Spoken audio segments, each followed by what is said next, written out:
welcome back to Coffee Homes and Loans. This episode is going to be kind of special. We're going to go over credit scores and why you want one.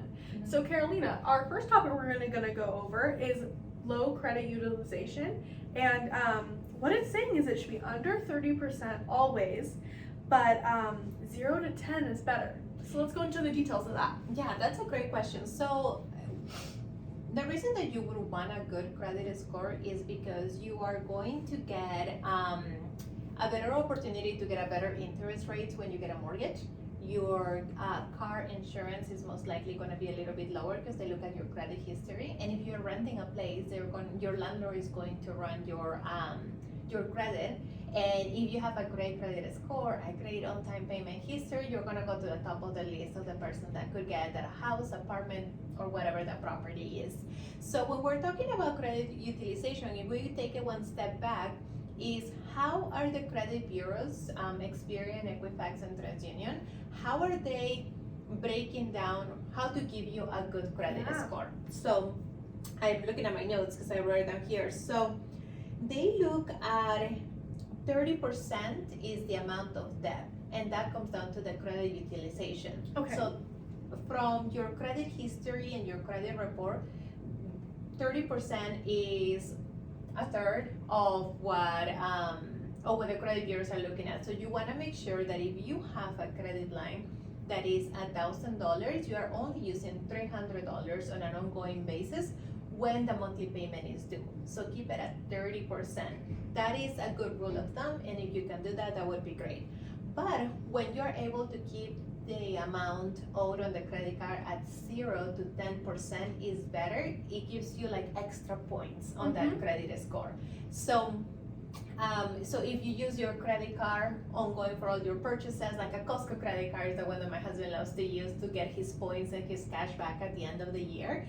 He'll use it for everything, and then at the end, when it's due, he pays it in full. So that's keeping, even though it could look like it's maxed, by the time the credit card is due, the balance is always at 0. Gotcha. So when the credit card company reports it to the credit bureaus, it's a 0% balance. So it's showing on-time payment history, that there is not ongoing balance, but active and healthy credit utilization. So that's one of the points that they look at. So that's 30% is amount of debt, and then 15% is going to be the length of credit history. They're going to look and see how long you have had that car active. Yeah. 10% is a mix of the type of credit that you have, whether you have a car loan, a house loan, a student debt loan, and a credit card, which is revolving credit. And then 10% is how much new credit you can get. Like if you go buy something, if the credit card company is going to approve you right in the spot, it gives you that ability. And 35% are on-time payments. Yeah. Interesting. All right. Well, now that we know about that, let's go on to our second point, which is authorized credit. So why is that a good move, and what is that all about? Yeah, so if we look at the second part, or another part of the little pie, 50% is length of credit. So when you're young and you haven't established credit yet, if you have someone that you can ask them to add you as an authorized user in an account that they already been working on, making on-time payments, it has been active and is constantly being paid on time, then you can ask them to add you onto that account as an authorized user. You don't necessarily need to use the card, but their on-time payments and credit history copy onto your credit report. So it gives you a boost. It does. It doesn't necessarily create it doesn't copy the credit history, but it gives you a boost on your credit. And you want to make sure that it's a person that you trust, that is not going to be late on their payments, because if they are late on their payments, now you are late on your payments. Yes. And it also helps you out because, in essence, say, you're on with your dad or your mom or your aunt or your uncle or your sister, whoever, say they pay off their credit card and then you're paying them. So that also helps too, because every time that credit card's going back to 0 and is in that 0 to 15%, like you were talking about how your husband Mhm. goes to Costco and pays it down. So every Yeah. time it reports, it's 0. So it also helps because it's basically like you're sharing a credit card, and then you guys both gain those benefits, which is awesome. Exactly. Yeah. So it gives a really nice boost, and the credit bureaus are looking at the longest standing that the Yeah. credit card has had, and also that they've been making on time payments. Yes, exactly. All right, so why don't you want to close a credit line that you're using? Yeah, so if you have a credit card that you haven't been using, I always go back to one that we had for like the Sales Jewelry Store and the Sears. We don't normally go there to shop, but we had it for such a long time that credit history is it just shows nicely on your credit report that you have established credit with a certain credit limit. So what you want to do is not necessarily close those accounts, but keep them active. So if you want to go get buy gas for your car, buy groceries once every 4 months in a credit card, just to keep it active, that will keep that history on your credit report, which in turn will give you a higher credit score. Now, if it's a credit card that like an American Express or a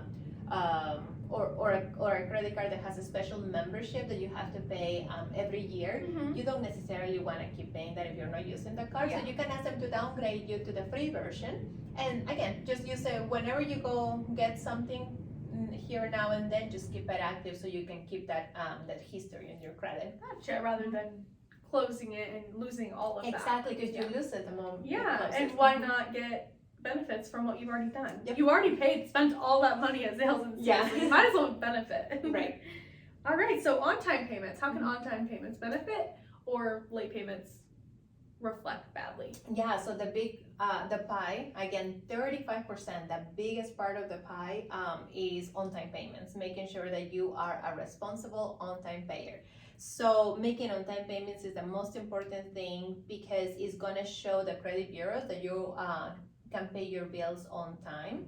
And if you can pay them on time, it's most likely because you make enough income to continue paying them on time. So it just shows a healthy financial situation. When you make a late payment, they will stay on your credit history for many, many years. Sometimes it's even more than 7 or 10 years. It would always say, when we run credit reports, it just shows us a late 30-day payment, late 60-day payments, and it just completely drops your score. Absolutely. And you know what? I always picture this as like a child. So like when they're like, Mom, can I go to the park? Can I go play with my friends? And she's like, did you do your chores this week? I don't know. How much of that week did you do your dishes every night? And when Mom wakes up in the morning, is she happy or did you not do them? So you know that chart goes into that. Like if you make a late payment, I'm sorry, you can't buy the house. But Yep. did you do your dishes every night? You make on-time payments, I like you your get to buy the illustration. house. All right. So what is the reasonableness when you have a number of credit cards? Because I know some people have 1, some people have 3, some people have 10. Right. So when you don't want to apply for a bunch of credit cards because then it's not showing that you are responsible credit user, for example, because you may be borrowing from one credit card to pay another credit card, so you are never paying it with your actual money and just getting yourself into more debt. And the credit bureaus can see that, which in turn will reflect on your credit score. Yeah. So you should only have as many credit cards as you can handle. And ideally, you'll keep the ones that have the longer credit history because that's what helping your credit score.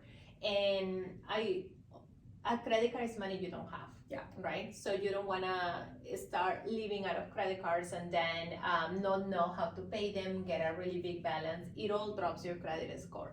So just be reasonable. What can you actually afford? You can do a monthly budget. And if you are always like the main expenses, you can pay your phone bill in a credit card and then just pay it at the end of every month, have it on direct deposit so the full balance is done. So you are creating the credit history, perhaps you're getting cash back, and you are staying on top of all your bills, you know? And so you just want to be, again, reasonable with whatever you can afford. If you are bad at paying credit cards and then you should try to avoid them. Yeah. Yeah. Stay to one for emergencies only and keep the balance low. Exactly, just to stay away. There are other ways that some of our credit repair company partners know how to. You can report your phone bill or your utility bills that you are always paying anyway to your credit report. It doesn't give you the highest credit boost, but at least it will maintain an ongoing credit on your report, so you can apply for larger credit lines when you need them if you're bad with credit cards. But Yeah. if you can handle it, then just have a few. You Yeah. know, like we always talk about, I have my Apple credit card, my Yeah. Nordstrom's credit card, and the Costco one.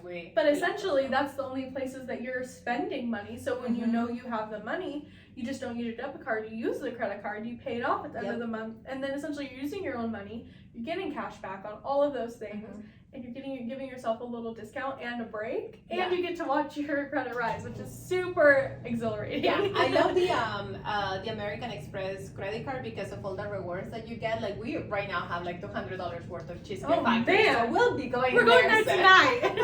Yeah, so and that's what I use them because I know they're gonna get paid in full at the end of every Exactly. month, and I just like the rewards. It's nice to get those freebies. For sure. Who doesn't like a free present to yourself? Yeah. So on the website we'll put the little pie, the chart, Yeah. some resources about healthy credit lines, contact information for this amazing financial coach that we met in case Correct. you are already in debt and you just want to get back on track. Yeah. There are resources and things that you can do. Exactly. So thank you guys for tuning in. If you have any questions or you have a topic you'd like us to cover, leave it in the comments below and make sure you like and subscribe because that really helps us out. Thank you. Bye.